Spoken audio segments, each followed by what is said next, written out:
Good morning. Today is May the 5th, 2026. So I am discussing today the Hammond at Greenmont Park in Baltimore, Maryland. As many of you know, I'm seeking to get my real estate license as well as go to law school. And so part of the thing that I had studied many, many years ago at the University of Maryland, well, it's global university campus then, but it's now global campus, was housing law, especially public housing law. So I had heard a little rumor that in Baltimore, a lot of people have been sitting there waiting for vouchers, having vouchers, and it's taking an extreme amount of time. So one thing that you should always know that whenever you have a federal voucher, what is called a Section 8 voucher, it's different than a number of project-based vouchers where it's attached to the property, or you even have some communities that offer, I guess you could call it subsidized housing vouchers. There's many, many types of vouchers. So with the Section 8 voucher, generally speaking, the Public Housing Administration that issues the voucher, they give you 90 days from the date you were issued that voucher to find an apartment on your own, get approved on your own. And so a lot of times the red flags that come up is the fact that some apartment communities, I've seen this happen in Bethesda, Maryland as well, in Battery Lane, that they're not honoring accepting housing vouchers. They've now moved to the tax credit properties. By law, you cannot state that you will not accept a housing voucher. And so by looking at public housing law, right, the first thing I want to look at is that Rent Cafe is a website that is used across this country for people to apply for apartments. Generally speaking, when you apply for an apartment and you pay that application fee, you're normally applying for a specific unit. What I have just found out is that they are doing a bait and switch where people are told, as I was, apply for this one bedroom. It's $634 a month. Oh wow, that's a steal of a deal. So I applied, paid the $25 application fee, never heard a word back. When I first spoke to the property manager or whoever answered the phone, they were very nasty, did not seem interested in acquiring any business whatsoever. And so all of a sudden the price went from $634 to $1,600 for a one-bedroom apartment over there in Greenmount, in that area. So I said, wow, okay, so that means now I would have to make $38,000 and up in order to qualify for that apartment. Not a problem. I just called to find out about housing vouchers, right? And the person insisted that they are no longer accepting housing vouchers because the city of Baltimore will not pay or negotiate what they're asking for. Now, when housing is built, especially development, affordable housing, you have a certain number of units that can be tax credit. You have a certain number that can be for low income workforce development, and then also market rate. But what I find that this particular company is doing is a bait and switch. And it's similar to the properties, again, on Battery Lane in Bethesda, Maryland, which is in Montgomery County, where you go in and they say, we're not accepting housing vouchers. That's illegal. You cannot turn anyone away from applying for an apartment. So part of the reason why I'm going to get my real estate license is because I've run into this issue, not just for me, but for many people. I've tried to get housed to where they meet the requirements to get the voucher, but then the apartment community will throw on additional requirements. So I'll tell you up front, number one, when you apply for a tax credit property or any of these properties, you have to have all the documentation by law that's required. You also have to have a credit score that is deemed worthy enough for you to obtain that apartment. There's been several instances where people have been denied through algorithms, through Rent Cafe, and I've also caught some scams on here too. So let's take a look at this real quick. Number one, always keep a documented trail. Whenever you have to pay an application fee, I suggest you pay it by a credit card or a debit card. Why? Because a lot of times it can be traced. They used to, do money orders and things like that. If they actually do a holding fee, skeptical about that because they can hold your money and that holds you up. And then you have to wait weeks to get your money back, which is unacceptable. Keep in mind that you have 90 days from the date that your voucher is issued, right? Now with this apartment community, I applied a few weeks ago. I've never heard a word back from them, never gotten an email or anything. So that kind of sounds scamish to me. I just called the City of Baltimore Housing Authority. There's something going on with the funding. But what I'd like to note is that this apartment that I've applied for is now $1,600, and they're telling me that, we'll own city of Baltimore will only pay $1,100 instead of the $1,500. Well, that sounds like a huge discrepancy, and that means you're pretty much pricing people out of a building that's supposed to be affordable. When you apply, each time that you apply for an apartment, you have to pay that application fee. You also have to have your credit pulled, right? So there was a case in Maryland, and I'm going to contact the Attorney General, Anthony Brown, to look into this to find out. Many times a person will apply for an apartment and they're just told they're denied, even though they meet the criteria. So some apartment communities will leave it up to the property manager to decide if or not, they need a guarantor, they're going to need an extra security deposit. Another thing that I found, and this is in Baltimore County, where some management companies are requiring a person to to make more than 2.5 times the rent. It used to be a law, that's why I'm gonna look it up, you gotta do your research, and to find out, it used to be that you could only require a person to make, at least 2 times the rent. And then, in the state of Maryland, there are laws about how much security deposit you can charge. So before you throw your money away applying for a place, look at the research and all the facts. Also keep detailed records, right? Because most apartment communities, they make a lot of money off the application fees than anything else. I know it sounds astonishing, but I was a leasing agent, and that's why I'm getting back to that. So let's see, we have the Greenmount. And then for whatever reason, across this country, people are going through Rent Cafe. Another instance, I got picked for a public housing program in California, where the law was anyone can apply. So when different jurisdictions open up their list, you need to apply for them. Unless there's a stated residency factor. Now, I wasn't gonna go way out. This was like the city of Merced, right? But when they told me that I would not qualify for it because I was not a resident of that jurisdiction, it's actually not true. So a lot of people are being denied housing opportunities and even housing vouchers from the public housing administrations and some of these management companies who are very greedy and corrupt. They make these new developments and they do not properly fill them out with the appropriate people because they're looking to make as much money as possible while getting tax credit. So if you have a tax credit property, 6 months of your bank statements, it is required. It is also required that you have usually Social Security cards, all the pay statements that you need. It's better to have these items electronically. That way you can send everything, as I've done for many people, in one file and make sure that they protect your data. So we have the Hammond at Greenmount Park.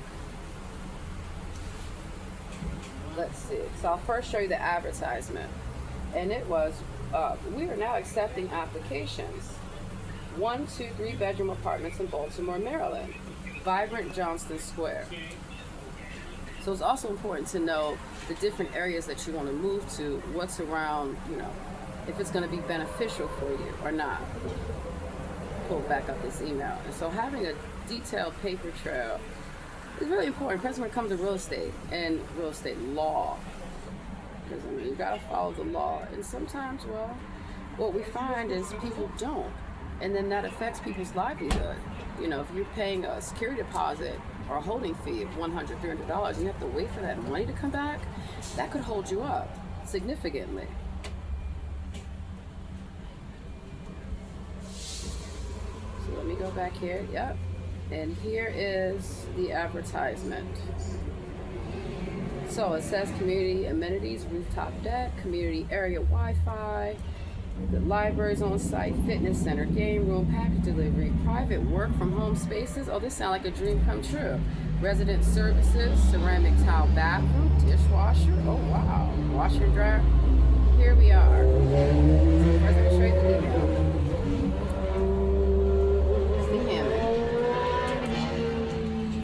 And then we have here the income guidelines. So for a 1-bedroom, 1-bath, they had 12 apartments, 657 square feet. Only 3 occupants are allowed. The rent is $1,612. The minimum income, which is 2 times the rent, would be $38,688. Now the maximum for one person, 63 and up. You get it? So for people that are mid-range, this is a perfect opportunity. So you just want to look at the income guidelines. And that's what I did to apply for the apartment, because I felt, well, $1,600 for a one bedroom, that's at 70%. It's not bad. And then it gives you also the listings of everything else. So 3 bedroom, 2,500, 2 bedroom, 2,200. And that's why I applied. Now this is also with Habitat for America, so I'm very astounded to find out that there's anything going on, because if that's connected to Habitat to America, I expect people to be housed. And, well, if you don't ever call a person about their application, my application's good for 4 months. But I can say that just from talking to the person on the phone, they didn't seem like they want anyone to move there. And I read the reviews. A lot of people have said it's been a bait and switch. You never get called back, and so they just keep collecting application after application fee, which is not professional or, well, people will say it's not illegal, but just because something's not illegal doesn't mean that it's a good practice. And it seems like you're getting a lot of money from people who may not have a lot of money to pay for this.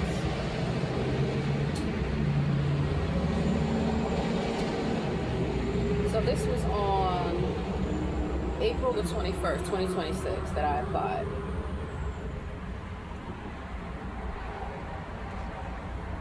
Now they have a new, they've been sending me email after email after email. Actually, I applied on the 6th, wow. So I got a lot of emails from this company, secure your spot. Oh no, let me undo that. I have a lot of emails, and that's the great thing about detailed paper trail. Let me go on my deleted items so I can pull up my application. That's why it's important that we have realtors and we have housing navigators with all of these places that receive federal funding, government funding, City of Baltimore, Montgomery County funding, whatever the case may be. Now, if you find that you want to, after 1 year of successfully having the voucher, right? That means you don't breach the lease, you're not evicted, and that you pay your rent on time. Because under Maryland law, if you are late, and the third time you are late within that calendar year, they can just ask for possession of the property back. And that's it. You go to court, you've been late, so that's why it's important to pay your rent on time, because you will get assessed a late fee. And also, well, it can be held against you in the court of law.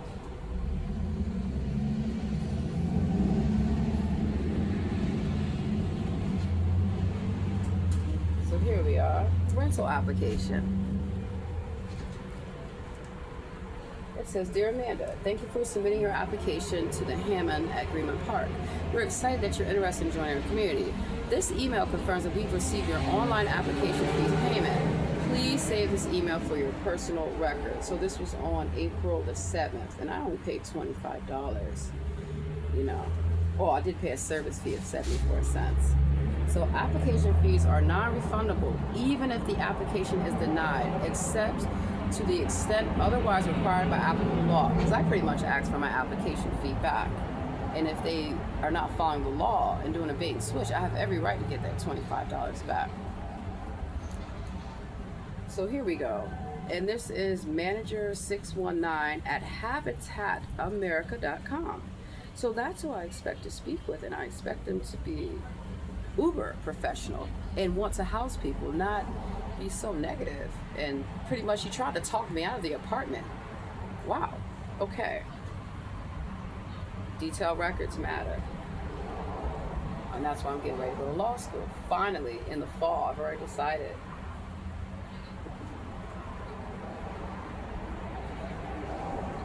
Okay, so get 1 month free. Apply today. So it looks like they are needing people to apply.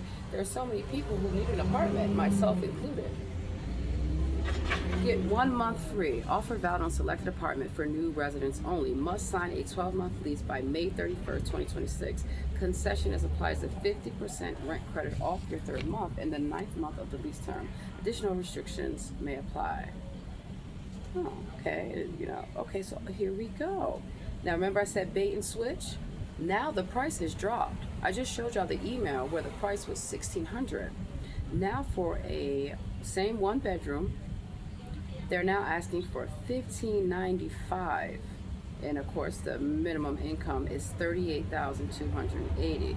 So that's another price change, which is interesting because the person on the phone said that Baltimore City Housing Authority will not pay up to $1,500. They only pay up to $1,100. So I do believe that just like in Montgomery County, Fairfax County, and a number of different places, you have payment standards to where this is how much they will pay. In Montgomery County, it's by zip code. So say you're in 20814, as I used to live, the payment standard would be based off the market rent and the area. Same thing when I lived in Chevy Chase, right? I believe my one bedroom was $2,700. Yeah, $2,763. So for me to relocate to an apartment that is $1,000 something less, but has a lot of the same luxury amenities, sound like a great deal. But let's check it out. Let's check it out again.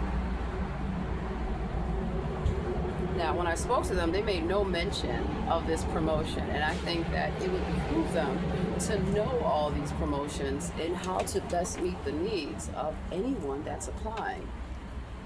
I mean, they already have my application fee and all my information, so at this point, I would like to proceed, but if they're going to be hostile, well, it's usually a red flag.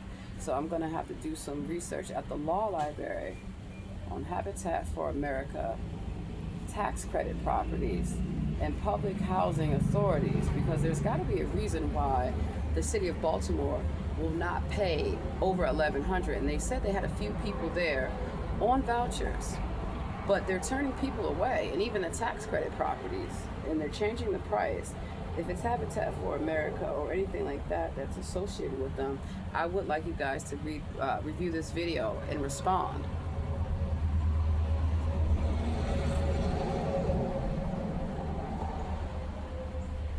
So let me check one more area.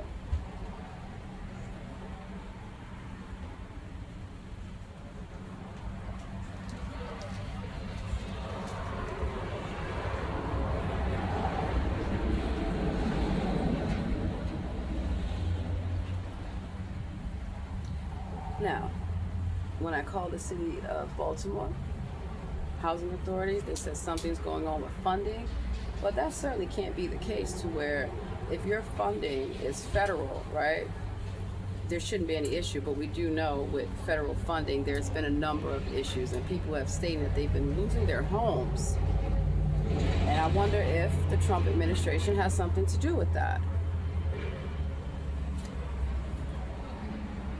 So HUD, as we all know, HUD is the federal, oversees the administration of housing vouchers. Federal, mind you. So there's a difference when you're in a tax credit property or local public housing voucher, because just like in Washington, D.C., many apartment communities, they have vouchers that are attached to the building. And I think that's a wonderful idea, because it gives the person an opportunity to work directly with the community. However, when you want to move, you no longer have that voucher or that rental assistance. In the state of Maryland, they have a rental assistance program. You have to already be in your unit, and they will, for up to 5 years, pay up to $502 a month to help out your rent. They have a wait list, I get that, but what I like to do is help keep people that are already in their homes in them, and people who are trying to acquire a home or a place to live. Yes, so these are some of the things that people have to deal with. Also, you have to make sure that you have appropriate FICO score. Now, typically, when you apply with a housing voucher, even if you don't have any income, that's the thing, and that's where I ran into some issues. When I was a leasing agent, people would come in and they would obviously meet the income requirement because the voucher would cover that, and then they pay their portion directly for that. But people were getting turned away, all for tax credit properties. And I have one that, we're going to go visit on Battery Lane and see if they're still in the up and up, because from what I heard and reading reviews, they're not. So a lot of times these management companies don't always give the best service, and then the housing authorities get dinged for that. Sometimes the housing authorities don't always provide the best service either. My goal is to kind of be the liaison between the housing authorities and the property management companies.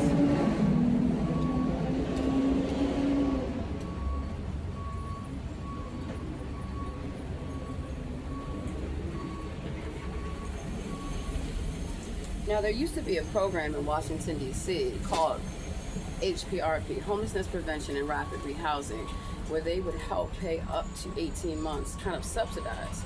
And I know that in Montgomery County, they used to have the ERAP, Emergency Rental Assistance Program, where if you found an apartment and you got approved, and remember you have to do all this on your own, they would pay up to 1 year for a person to live in that property.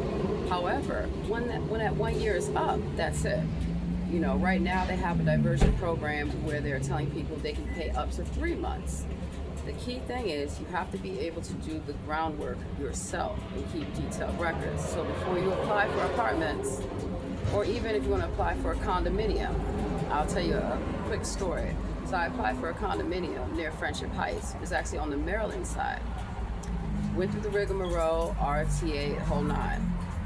The owner backed out at the last minute because they couldn't meet the inspection requirements. So if you ever find that your inspection is going longer than the time frame, because many people have told me they've been waiting for months for an inspection to happen on their property so they can move in.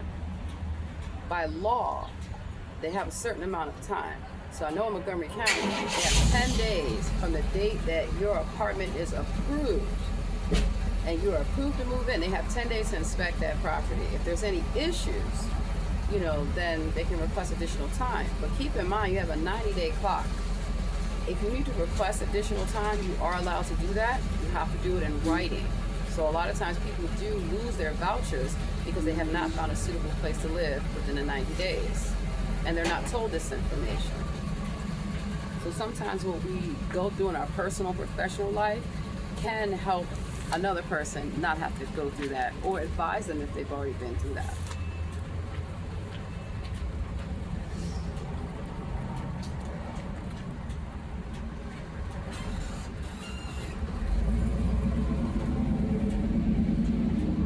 Montgomery County, they have something I'm going to show you. It's called Workforce Development Housing, where you only need to make $31,000. And I think that this is something that we should get across the board. People that are working, that are in school, need a safe place to stay.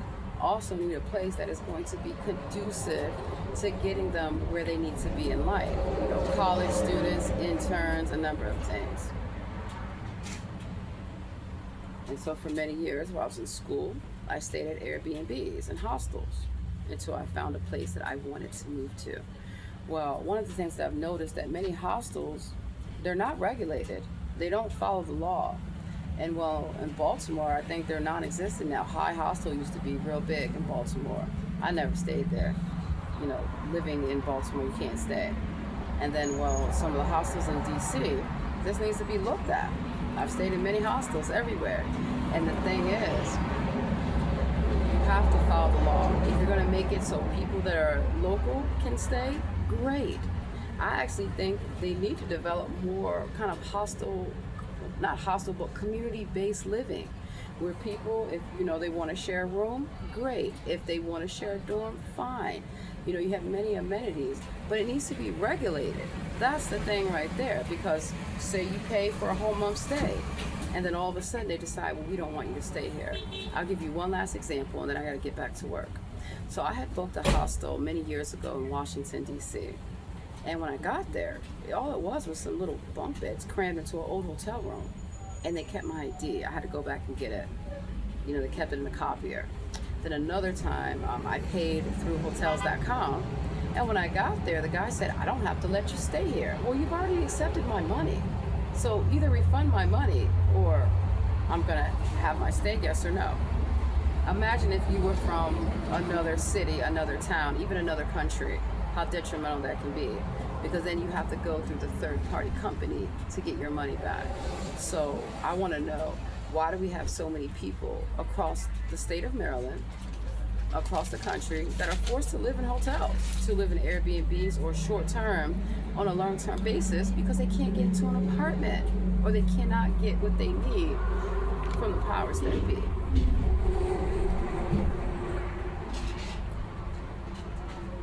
So If you've ever considered real estate as a career, you should. There are many fascinating parts of real estate that will help people better their lives. You have commercial real estate, residential real estate, a number of things. So keep that in mind. And I think I'm going to actually apply now to take that exam. Let me write that down. It's 60 hours that's needed. And then you have to usually get sponsored. So back in the day when I worked for a company called Community Paperworks by the late Nancy Jacobson in Rockville, I learned a lot about homeowner and condo associations as well as mortgages. Also, I learned this very, very important thing about how you have to follow the law. You know, housing is a basic right for everyone. And while corporate greed, or even greed with maybe Habitat for America, I'm going to look into, as well as NACA. NACA was a program in Washington, D.C. I don't know if they're still in existence, but I'm going to check that out. And then you have to Live Baltimore. You have a number of financing options that are available, not widely promoted. So I want to give a shout out to Live Baltimore. Got a Charlie tour coming up. I'm looking forward to that.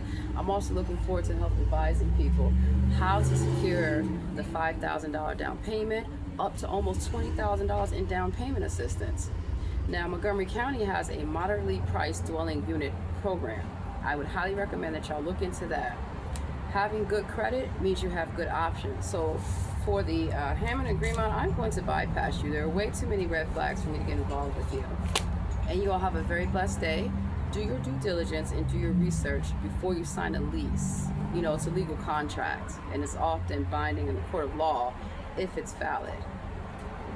Have a great day.